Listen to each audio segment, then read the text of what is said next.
tristeza. En vuelta a clases extraña a la compañera Dulce Velázquez, menores de la escuela donde ocurrió el crimen, reciben una charla psicológica. Estudiantes de esta escuela República de Italia asistieron a este centro educativo y por supuesto fueron momentos de mucha emoción al recordar a la compañera que lamentablemente fue asesinada hace semanas atrás. Una noticia más, vuelta de página, y es que adjudican compra onerosa, así lo dice este titular. Servicio fue adquirido en 878.9 millones de quetzales a una empresa creada en febrero del año pasado. Y es que la Dirección General de Migración adjudicó el 7 de octubre último el servicio técnico especializado para modernizar el registro y documentación del control migratorio a la empresa Security Assistance Group Guatemala S.A., por la cantidad antes mencionada. Por cierto, es 10 veces más caro que un sistema con similares características que se adquirió en Honduras. Ahí vemos en qué consisten estas adquisiciones millonarias. Una más para el recorrido informativo, controversia por periodo de Contralora, segura acción en la Corte de Constitucionalidad, diputados discrepan sobre el proceso de consulta de la Corte para resolver dudas, el Pleno va a conocer solicitudes, Nora Segura, Contralora General de Cuentas, presenta justamente esta acción de amparo en la Corte de Constitucionalidad. Son algunos de los temas que estamos presentando a esta hora de la mañana, pero también hay más páginas que vamos a abrir a esta hora del día. Como por ejemplo la página de espectáculos, sí, veremos las noticias que hoy tendremos. También hay eso. Hablamos de Penélope Cruz en un momento nada más, que fue declarada la mujer más sensual del mundo por la revista Esquire. Tenemos ahí las fotos, de verdad es que está muy bien, está cada vez más guapa Penélope Cruz. Hablamos también de una posible crisis entre la relación de Enrique Iglesias y Ana Kurnikova. Después de algunos años juntos, parece que las cosas no van tan bien. Parece que el ansiado matrimonio no ha llegado y eso la tiene a ella un poco decepcionada y desesperada. Son las 6:03, hablamos de esto en un rato. Y ahora sí, vamos con los titulares. María René, como siempre, con esta información. Acá tenemos las noticias de hoy. A continuación empezamos a destacar aquella información que cobra relevancia en esta jornada. Esta mañana, en Viva la Mañana, amanece en Centroamérica y tras fuerte sismo en horas de la noche, hoy El Salvador comienza a evidenciar los daños provocados por ese remesón. Una persona fallecida, viviendas dañadas y derrumbes en carreteras, mientras el resto de países del Istmo realizan monitoreos para conocer si existen daños materiales y humanos. Organización Mundial de la Salud solicitado a Guatemala implementar medidas básicas para prevenir ingreso y expansión del ébola. Cámaras térmicas, ambulancias y áreas de aislamiento son parte de este protocolo de seguridad sanitaria. Secretaria de Partido Unidad Nacional de la Esperanza teme por una persecución en su contra por parte de vicepresidenta Roxana Valdetti. Por ello, solicita medidas de prevención a la Procuraduría de los Derechos Humanos, quienes darán trámite a esta solicitud planteada. Servicio de buses urbanos de la Ruta 63 que recorre de la zona 5 por la avenida Reforma hasta la calzada Roosevelt está suspendido debido a un nuevo ataque a las unidades de este transporte. Cientos de usuarios serán afectados. Guatemala es considerado el país con mayor desigualdad social de Latinoamérica. 6 de cada 10 habitantes son pobres en este territorio y las cosas, dicen expertos, parecen no ir en mejoría. De acuerdo con cifras oficiales, 5.000 millones de dólares entran a la economía nacional cada año producto de las remesas, por lo que más de 200 empresarios buscan inversionistas y socios que puedan promover productos chapines en suelo norteamericano. Funcionarios de la policía estuvieron presentes en la Embajada de España el 31 de enero de 1980, el día de la trágica quema, según testigos que relatan los hechos en la continuación del juicio contra Pedro García Redondo, ex jefe del Comando número 6. En noticias del mundo, cientos de manifestantes protestan en Ferguson, Missouri, Estados Unidos, contra lo que llaman abusos raciales. Algunos se enfrentaron con agentes de seguridad que transportaban material antidisturbios. Y siempre en Estados Unidos, un avión proveniente de Dubái es aislado en Boston. Esto porque, según las primeras investigaciones, algunos pasajeros parecían tener síntomas de ébola. Esto provoca que equipos de emergencia extremaran medidas sanitarias. La pregunta del día que aparece ya en pantalla y usted puede, como siempre, participar con nosotros a través de las redes sociales. Es muy importante su colaboración. sabe qué es realmente el cáncer de mama y cómo evitar riesgos de padecerlo. Hoy es un tema que estaremos analizando en contexto, todo lo que se está haciendo durante este mes de octubre. Ingresemos a Viva la Mañana, _medio Guatevisión. Nos puede contar su testimonio, su experiencia, qué sabe, qué no sabe.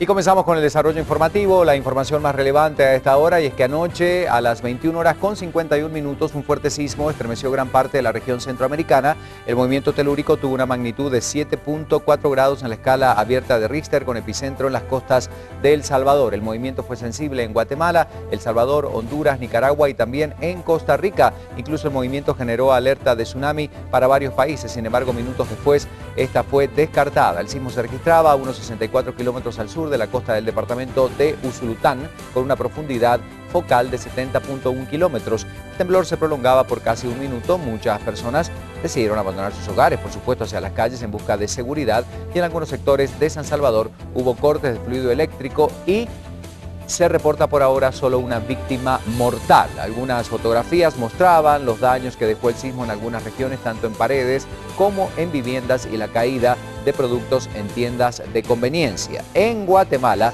debemos decirle que no se reportaron daños. Sin embargo, el sismo fue sensible en la mayoría de los departamentos y mantuvo en alerta a toda la población. Pero esto ocurría anoche a las 20:51.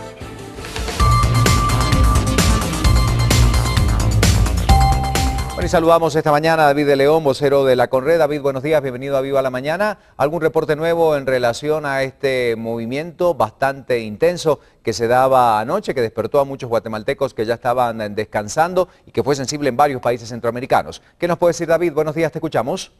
Buenos días, Ricardo, buenos días a todos los amigos de Viva la Mañana. Sí, hemos estado en constante comunicación con los sistemas de protección civil de toda la región centroamericana ante cualquier situación. Hasta este momento se habla alrededor de unas 12 réplicas que se han estado registrando, tanto con epicentros en el área de El Salvador, tanto también en sectores de Nicaragua e incluso hasta Costa Rica. Hasta el momento, adicional a los daños que se han reportado en el país de El Salvador, no tenemos nada más en el caso de Nicaragua o de Costa Rica. Sin embargo, recordemos esta situación, eventos como estos pues generan algún tipo también de la población pues se altera, tomando en cuenta que tenemos actividad sísmica en el caso de Guatemala, también en toda la región centroamericana. Toda la región es un área con amenaza sísmica latente. Creo que tenemos que tener presente siempre esta situación y estar preparados ante cualquier situación que se llegara a presentar. En el caso de Guatemala se realizó todo el monitoreo con cuerpos de socorro, autoridades, y hasta este momento no se reporta ningún tipo de daño, pero si la población conoce algún daño puede reportarlo con nosotros al teléfono 1566. Bueno, recomendaciones entonces importantes, David, hay que decir, como comentaban las autoridades de INSIBUME también, de todos los que han sido sensibles en el país en este último año, ha sido el más fuerte, el más significativo. Sí, ese ha sido uno de los eventos mucho más fuertes. Recordemos que pues se ha estado registrando toda el área de la frontera de Guatemala con México también eventos, pero hablamos de una magnitud bastante fuerte, el que ocurrió ayer de 7.4, reportaban las autoridades de El Salvador y también de Nicaragua. En el caso de INSIBUME la medida, o en el caso de la magnitud que se tuvo acá, fue de 7.1, pero sí es un evento bastante fuerte y un evento que duró más de 30 segundos, que pues genera daños importantes también. Bueno, muchísimas gracias, David León, vocero de la CONRED. Tenemos que informar entonces este movimiento telúrico, 7.1 grados en la escala de Richter, es el último reporte que causó alarma, como decíamos, sobre todo en El Salvador, que fue el lugar del epicentro, y en Guatemala, también sensible en Nicaragua y en Costa Rica. Pero ¿qué hacer en caso de un sismo? Siempre es bueno tomar en cuenta estas recomendaciones.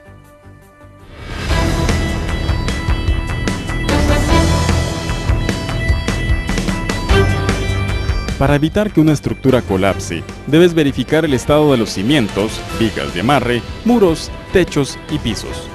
Si estos no cumplen las normas, asesórate para hacer los ajustes necesarios. Asegura todos los objetos que estén en riesgo de caer. Participa activamente en todos los planes de gestión de riesgo y desastres de tu comunidad. Durante el colapso de una estructura, ante todo conserva la calma. No intentes evacuar hasta que la estructura se estabilice. Protégete cerca de objetos de gran tamaño que sean fuertes. En caso de no tener uno cerca, ubícate cerca de las esquinas de columnas o paredes. Después del colapso de una estructura, activa el plan de emergencias previstos para evacuar. Ayuda a tu comunidad en caso de ser necesario. Además, es importante evaluar la edificación antes de volver a esta. Mantén siempre tu kit de primeros auxilios. Recuerda que este puede salvar una vida. Recuerde que siempre es importante estar preparados para una emergencia.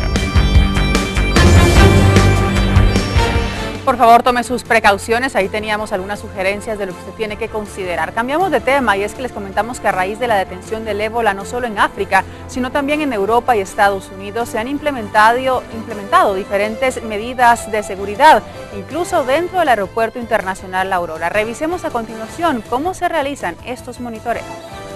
La Organización Mundial de la Salud, OMS, ha solicitado a Guatemala algunas medidas básicas como parte del protocolo internacional para prevenir la expansión del ébola. Por ello, el Ministerio de Salud ha implementado en el aeropuerto La Aurora una cámara térmica en los pasillos del aeropuerto, la cual es monitoreada por una comisión integrada por 3 enfermeros y un epidemiólogo. En caso de presentar algún síntoma, la persona es cuestionada sobre su país de origen y estadía en los últimos 21 días. Además, es trasladada a la clínica del aeropuerto. Si el estado de la persona representa un caso altamente riesgoso, es llevada en alguna de las 2 ambulancias que se encuentran en el exterior del aeropuerto, destinadas para atender exclusivamente estos casos, mientras que los tripulantes que lo acompañan son llevados a una sala de espera para ser igualmente examinados. No podemos tener el riesgo cero, es decir, el riesgo de que aquí en Guatemala no se va a dar alguna contaminación, no existe, pero por otro lado tampoco tenemos por qué alarmar a los guatemaltecos. Lo único es que sabemos que estamos tomando las medidas y nosotros vamos a ir tomando todas las medidas necesarias para poder darle seguimiento a estas personas y ver qué contactos han tenido para evitar que se pueda dar al máximo la contaminación en nuestro país. Hasta el momento no se ha registrado ningún caso de posibilidad de contagio. Sin embargo, el mandatario recordó que se han detectado 2 casos en Estados Unidos, los cuales constituirían la mayor amenaza por el alto flujo de personas entre ambos países. Mientras tanto, el director del Instituto de Epidemiología informó que el contingente del ejército que se encuentra en el Congo está fuera de riesgo. Nosotros hemos monitoreado y están aproximadamente a 1000 kilómetros de distancia de donde se detectaron los casos de ébola. No va a haber posibilidades de ningún contacto cercano por la misma selva que los divide, y al nomás estar acá en Guatemala, ellos van a ser sujetos de su cuarentena y una serie de exámenes para, al terminar la cuarentena, ya poderse insertar a la sociedad sin ningún riesgo. Y en medio de la polémica, los magistrados de la Corte Suprema de Justicia cumplían con la orden constitucional de continuar en el cargo hasta que exista una resolución definitiva en la elección de magistrados. Sin embargo, los trabajadores aglutinados en el sindicato de este organismo afirman que desconocerán al presidente interino de la Corte Suprema de Justicia, Eric Álvarez, y esto ha desatado, por supuesto, reacciones y polémica. Declara que al organismo judicial se le ha provocado un golpe de estado técnico por la irresponsabilidad de la Corte de Constitucionalidad al haber declarado un amparo provisional y prolongado las funciones de los magistrados tanto de Corte de Apelaciones como de Corte Suprema de Justicia. Así se pronunciaba el Sindicato de Trabajadores del organismo judicial para indicar que en esta semana podrían presentar una denuncia contra los magistrados por prevaricato y violaciones a la Constitución. La Constitución Política de la República de Guatemala no permite la prolongación de las funciones. La Corte de Constitucionalidad ha violentado la norma constitucional al haber legislado y al haber prolongado las funciones de la Corte Suprema de Justicia. En tal razón, el Sindicato de Trabajadores del organismo judicial desconoce a las actuales autoridades de la Corte Suprema de Justicia en el tema eminentemente administrativo. Por su parte, el expresidente de la Corte Suprema de Justicia, José Arturo Sierra, indicó que sí existía